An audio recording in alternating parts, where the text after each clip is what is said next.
The hiatus. It's been quite a while since I last recorded a video, but I'm going to share with you the 12 simple, easy steps to breaking in your Doc Martens relatively painlessly.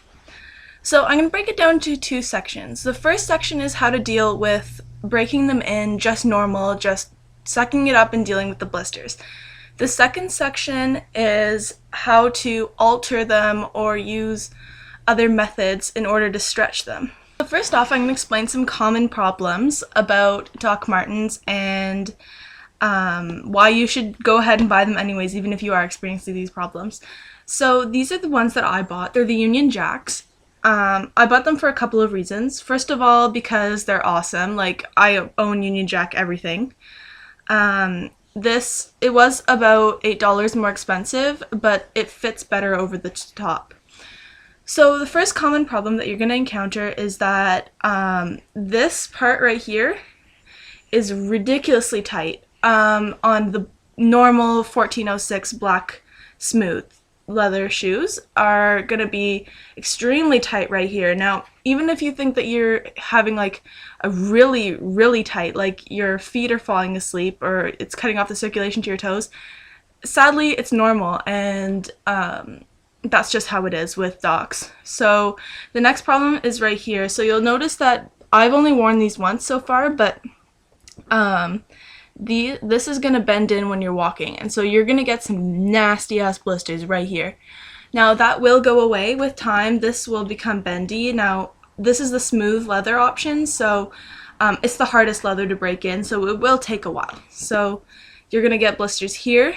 And if your feet aren't used to good quality soles, then you're going to get blisters on the bottom of your feet too.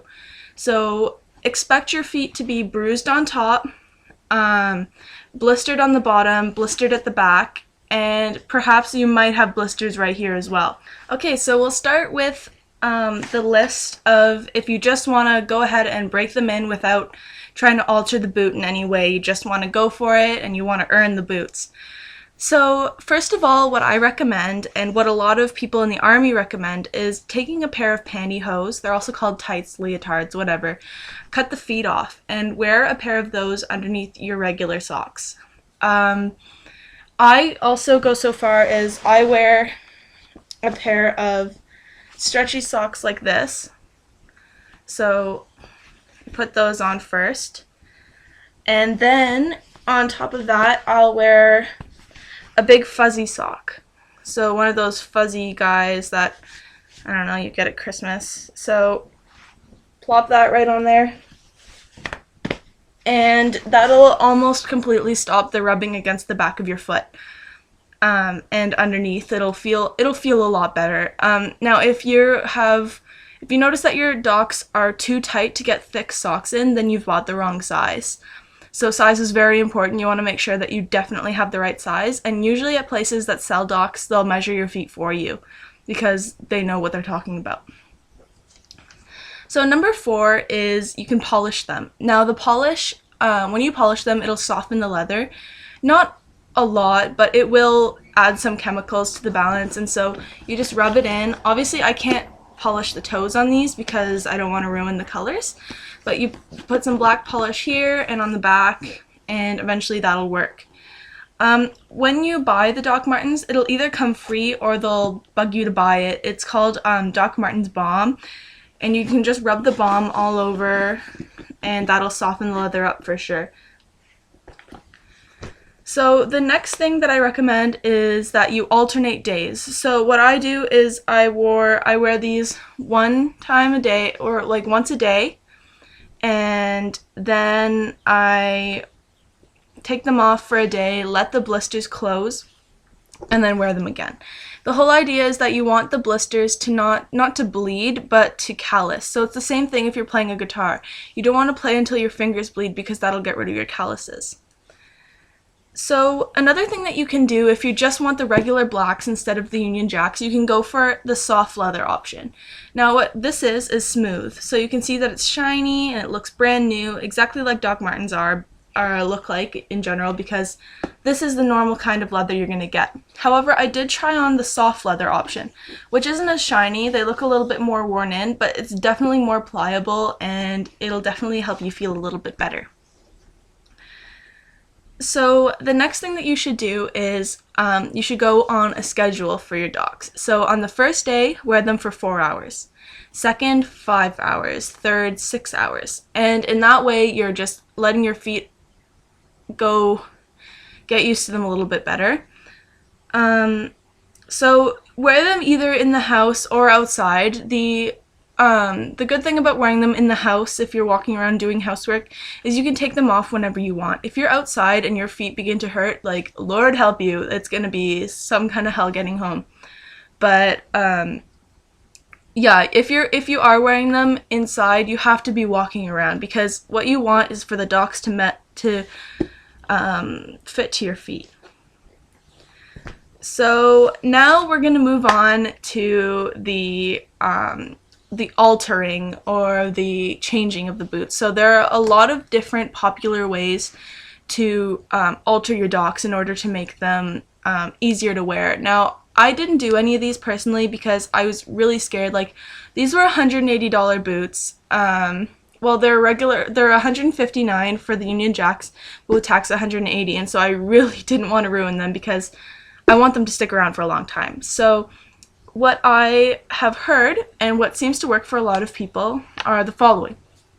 So number one, you can get someone really strong, or if you're strong, stuff them with newspaper. So take off the laces and stuff them as hard as you can into the toe.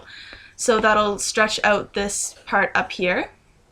And leave them with the newspaper for when you're not wearing them. So as soon as you get home, stuff them back with newspaper.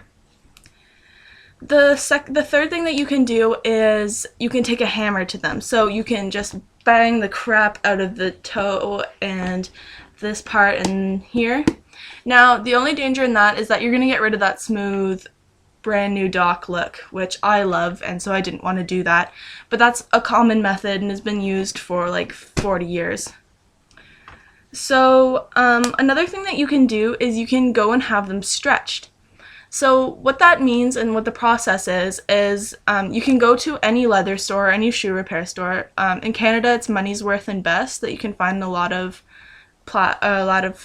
places. So what they do is they stick it onto a machine and then it stretches it out so that you have more room in your toe. Now, I personally didn't go for that option because the toe actually fits perfectly on the Union Jacks.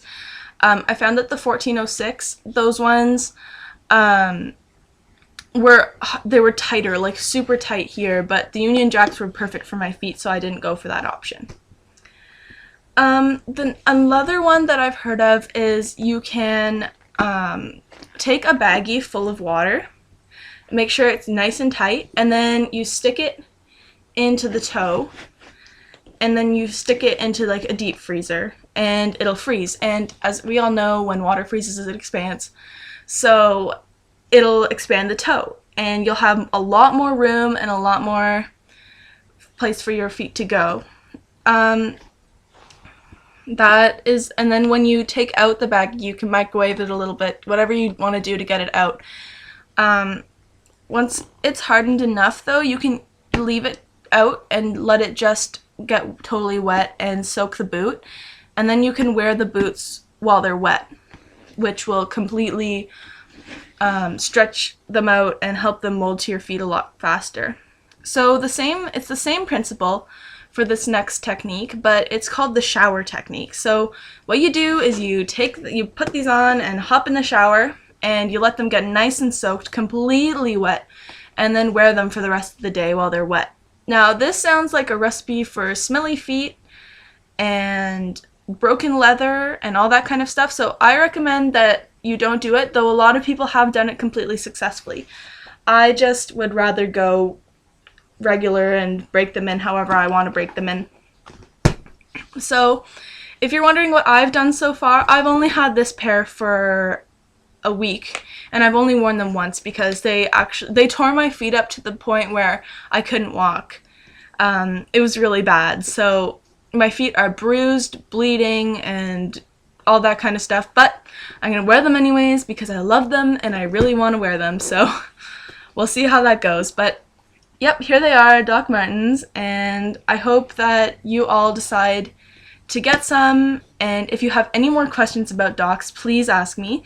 You can go on my Tumblr, which is www.tumblr.com/BeckyAngelics, or send me a message on here or a comment and I'll answer. Okay, so thanks a lot.